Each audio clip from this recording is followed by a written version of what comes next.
naging number one na challenge namin is fake news. Talaga. Nako! Ikaw naman, no? Fake news daw yung number one challenges daw nila, fake news. Paano fake news? Dati naka-tricycle ka. Dati kung ano-ano lang yung mga coloretis mo sa katawan. Maya-maya, naka-artistaban ka, naka-Rolex ka, naka-Chanel ka, naka-Prada ka, naka-Hermes ka na bag. Oh, anong fake news dyan? Walang fake news doon. Yun ang katotohanan na namulat ang mga taga Marikina na itong si Stella Kimbo from rag to riches dahil sa pagiging politiko. In every single aspect, magmula sa fake news tungkol sa buhay ko, fake news tungkol sa personality ko, fake news patungkol sa kung ano magiging agenda ko. So in every single aspect, yun na naging challenge ko. And at a certain point, sa sobrang dami ng trolls nila, ang naging strategy namin is Madam, Congress woman ho kayo. Kayo ho ang tigas dyan sa Marikina, di ba? Kayo, ano pa kayo, Vice Chairperson ng Appropriation Committee. Napakabigat ho, napakarami nyo hong mga ayudang ipinamigay dyan sa Marikina. Huwag nyo sabihing underdog kayo. Ang naging issue nyo lang, masyado kayong nag-cooks sa mga hearing dyan sa House of Representatives. Yung, especially noong budget deliberation ng Office of the Vice President ng Department of Education. Diba? Yun talagang breaking point na nagkaalaman na itong si Stella Kimbo pala, wala namang masamang mag-tricycle. Kahit tayo, nag-tricycle nga tayo. Ang problema, yung lifestyle mo, biglang angat ka papunta ka kagad, pa-artista ka Yun ang problema sa inyo, madami. At yung mga bagay na yun, hindi nyo maitatago yan. Pati yung mga kaibigan, kamag-anak nyo, alam nila kung ano yung kasaysayan nyo. Yung biglang yaman nyo, dahil sa pagpasok nyo sa politika, meron ho tayong problema. to really talk to people face to face kahit wala na talaga akong boses. So, yun ang naging difficulty factor talaga. Kailanman ay Ayun na nga mga kababayan nyo, ang nangyaring pag-iyak nitong si Stella Kimbo dyan sa kanya naging interview sa media. Heto, lipat po tayo dito kay Senate President Rodante Marcoleta. Sang-ayon ho ba kayo na siya na ang ipalit dito kay Chis Escudero? Makatuwiran, maprinsipyo at hindi nagpapakaasa sa administrasyon.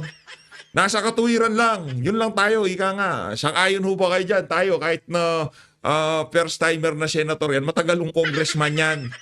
At yung kaibahan ng kanilang mga rules sa Senado at Kongreso, konti lang ho diferensya niyan. At alam ho ni Kong Dante dahil abogado yan, yung pasikot-sikot sa batas.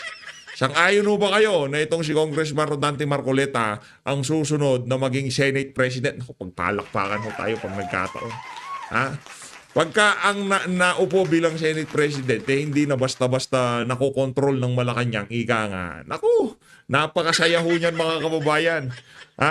Talagang magkakaalaman na ho pagka nangyari yan. Tayo ay umaasa. Sana, no?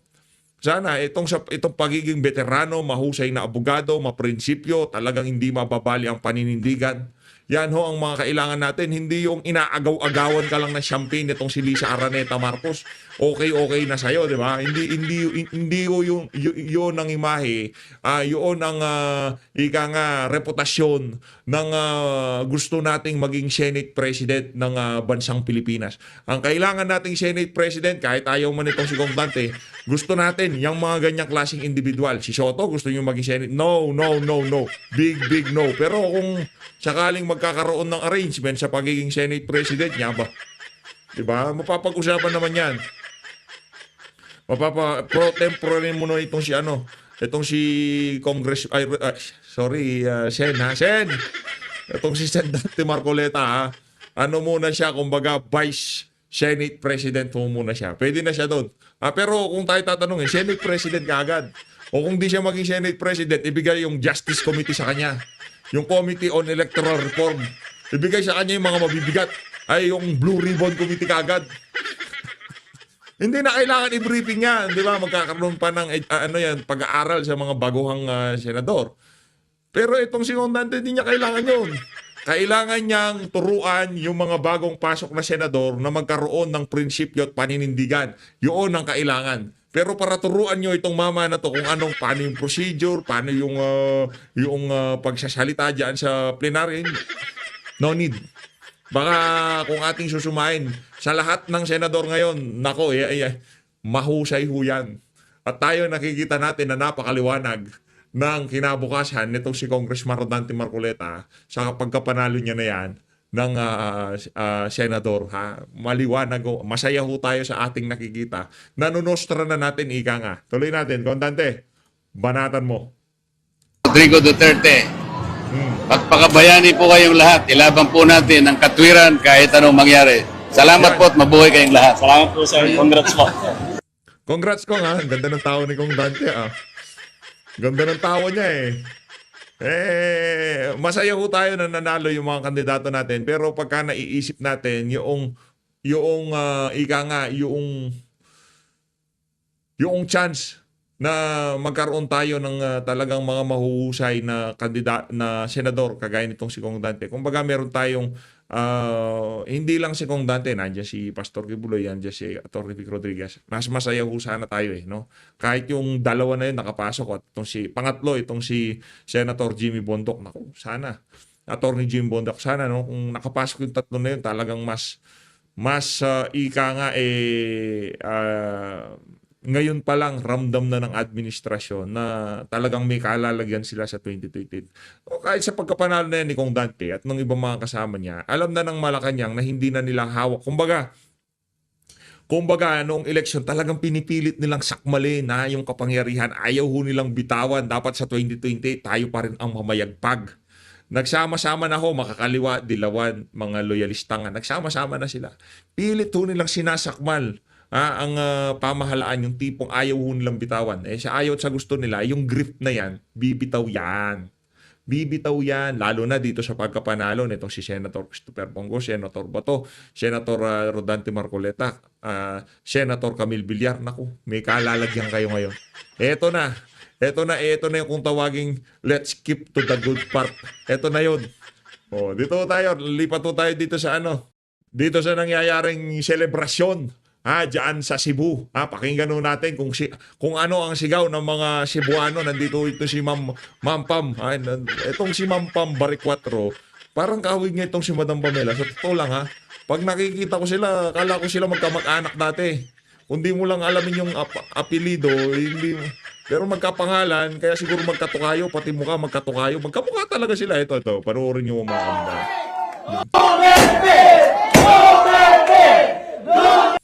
Ang lupit naman ng celebration na yan, Ma'am Pam.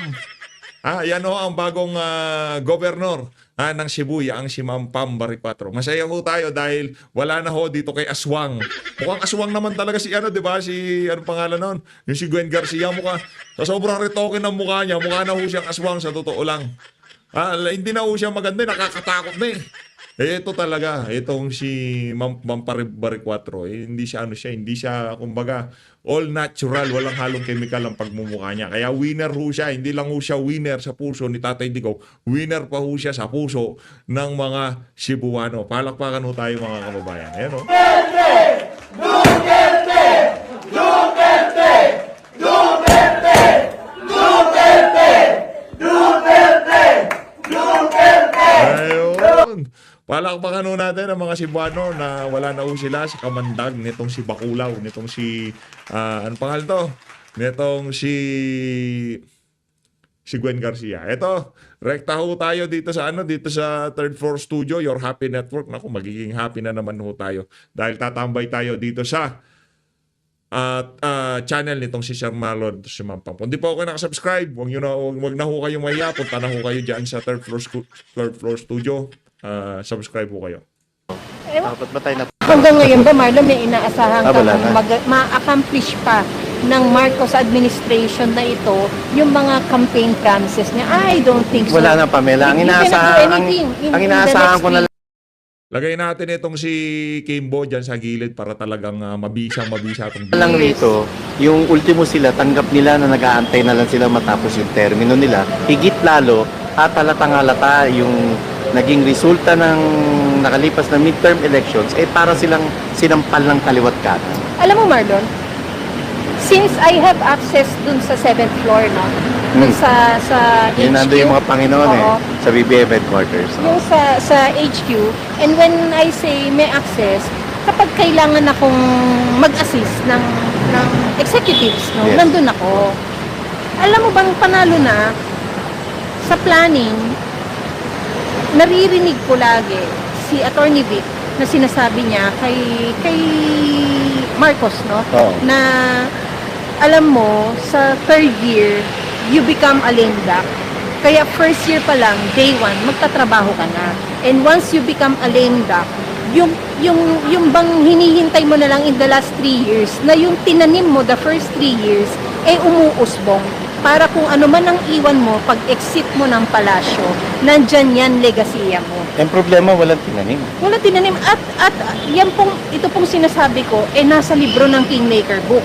Kung gusto nyo pong mas lalong maintindihan ang lalim at init ng ipinaglalaban ng isang Attorney Vic Rodriguez, this is not to hard sell anything, but this is to encourage everyone that if you have the, if you have the extra fund, buy yourself the book of Attorney Vic Rodriguez by Jerry Lirio, Kingmaker, the hard copy. Available pa po sa Maiintindihan Fully nyo. Bookstore. Yes, maiintindihan nyo kung saan nanggagaling yung alab ng puso ng taong to. Maiintindihan nyo. Pero tama ka ron, no? Kailang bago sa pandinig ko yun na after 3 years lame duck ka na. Kasi usually, nagiging lame duck ang presidente pagka 1 year na lang.